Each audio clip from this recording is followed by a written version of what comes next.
കേരളം മുന്നോട്ട് വെച്ചിരുന്ന പ്രധാനപ്പെട്ട ആവശ്യം ഡൽഹിയിൽ സുപ്രീം കോടതിയിൽ നിന്ന് ബാലഗോപാൽ വിവരങ്ങളുമായി നമുക്കൊപ്പം ചേരുന്നുണ്ട്. ബാലു, എന്താണ് കോടതിയിൽ നടന്നത്? എന്താണ് കോടതിയുടെ ഉത്തരവ്? രണ്ട് ഭാഗങ്ങളാണ് ഈ ഉത്തരവിലുള്ളത്. ഈ ആദ്യ ഭാഗം, അതായത് കേരളം നൽകിയിരിക്കുന്ന സൂട്ട് ഹർജി ഭരണഘടനാ ബെഞ്ചിന്റെ പരിഗണനയ്ക്ക് വിടുന്നു എന്നാണ് രണ്ടംഗ ബെഞ്ച് വ്യക്തമാക്കിയിരിക്കുന്നത്. ഇടക്കാല ഉത്തരവ് സംബന്ധിച്ചുള്ള ഈ വിധി പ്രസ്താവത്തിൽ, അതായത് കോടതി ഈ 13,608 കോടി രൂപ കേരളത്തിന് നേരത്തെ നൽകിയതുമായി ബന്ധപ്പെട്ട കാര്യങ്ങൾ വ്യക്തമാക്കിയിരുന്നു. പക്ഷേ ഈ വിധിയുടെ പൂർണ്ണ രൂപം, അതായത് ഉത്തരവിന്റെ പൂർണ്ണ രൂപം നമുക്ക് ലഭ്യമായിട്ടില്ല.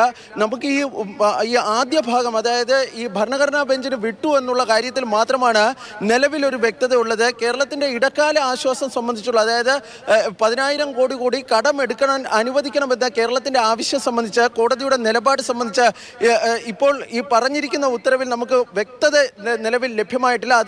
അത് ലഭിക്കുന്നതിന് അല്പം കൂടി കാത്തിരിക്കേണ്ടി വരും. പക്ഷേ കേരളം നൽകിയിരിക്കുന്ന ഈ ആദ്യ ഹർജി, അതായത് സംസ്ഥാനങ്ങളുടെ കടമെടുപ്പ് പരിധിയിൽ കേന്ദ്രത്തിന് എത്രത്തോളം ഇടപെടാൻ വേണ്ടി കഴിയും, ഈ കേന്ദ്ര ഇടപെടൽ ഫെഡറൽ തത്വങ്ങൾക്ക് ലംഘനമാണോ തുടങ്ങിയ വിവിധ വിഷയങ്ങൾ ഇപ്പോൾ ഭരണഘടനാ ബെഞ്ചിന്റെ പരിഗണനയ്ക്ക് വിട്ടുകൊണ്ടുള്ള ഉത്തരവാണ് സുപ്രീം കോടതി ഇപ്പോൾ പുറപ്പെടുവിച്ചിരിക്കുന്നത്. ഇടക്കാല ഉത്തരവ് സംബന്ധിച്ച്, അതായത് 10,000 കോടി സംബന്ധിച്ച് കടമെടുക്കാൻ അനുവദിക്കണമെന്ന കേരളത്തിന്റെ ആവശ്യത്തിൽ സുപ്രീം കോടതി ഉത്തരവ് സംബന്ധിച്ചുള്ള ഒരു വ്യക്തത അല്പസമയത്തിനുള്ളിൽ നമുക്ക് ലഭ്യമാക്കാൻ സാധിക്കുമെന്നാണ് പ്രതീക്ഷിക്കുന്നത്.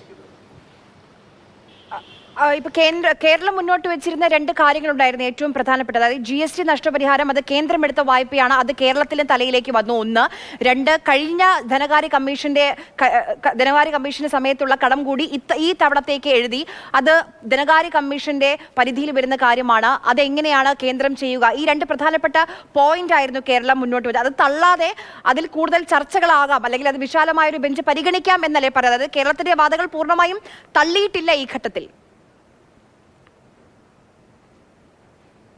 കേരളത്തിന്റെ ഹർജി നിലവിൽ സുപ്രീം കോടതി തള്ളിയിട്ടില്ല, മറിച്ച് ഭരണഘടനാ ബെഞ്ചിന് വിടുകയാണ് ചെയ്തിരിക്കുന്നത്.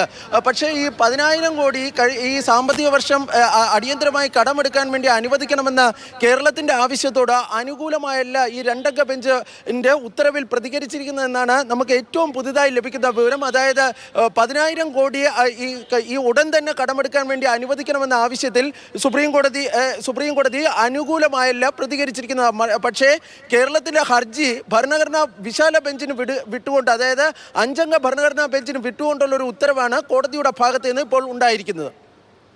ശരി, എന്തായാലും കൂടുതൽ കാര്യങ്ങൾ, 10,000 കോടി രൂപ അധികം കടമെടുക്കാൻ അനുവദിക്കണം, അതായിരുന്നു കേരളത്തിന്റെ ഏറ്റവും പ്രധാനപ്പെട്ട ആവശ്യം എന്ന് പറയുന്നത്. അതിലൊരു നിലപാട്, ഒരു തീരുമാനം ഇപ്പോൾ സുപ്രീം കോടതി പറഞ്ഞിട്ടില്ല. കൂടുതൽ ക്ലാരിറ്റി ഇനിയും വരേണ്ടതുണ്ട്. എന്തായാലും ഭരണഘടനാ ബെഞ്ചിന് വിട്ടിരിക്കുകയാണ്.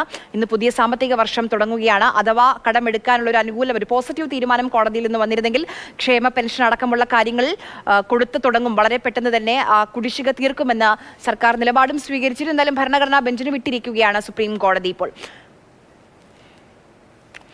കേരളത്തിന്റെ നിർണായകമായ ഹർജി അത് ഭരണഘടനാ ബെഞ്ചിന് വിട്ടിരിക്കുകയാണ്. എന്തായാലും കടമെടുപ്പിൽ കേരളം കാത്തിരിക്കണം. കേസിൽ വാദം നീളും, വിശാലമായി തന്നെ വാദം നടക്കും എന്ന് വേണം മനസ്സിലാക്കാൻ.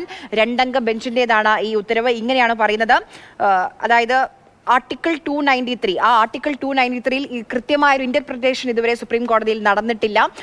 അതുകൊണ്ടാണ് സുപ്രീം കോടതിയുടെ ഭരണഘടനാ ബെഞ്ചിന് വിശാലമായൊരു 5 അംഗ ബെഞ്ചിന് വിടാനാണെന്ന് തോന്നുന്നു തീരുമാനം വന്നിരിക്കുന്നത്. ഈ 10,000 കോടി രൂപ കടമെടുക്കുന്ന കാര്യത്തിൽ പക്ഷേ ഒരു ക്ലാരിറ്റി ഇനിയും വരേണ്ടതുണ്ട്.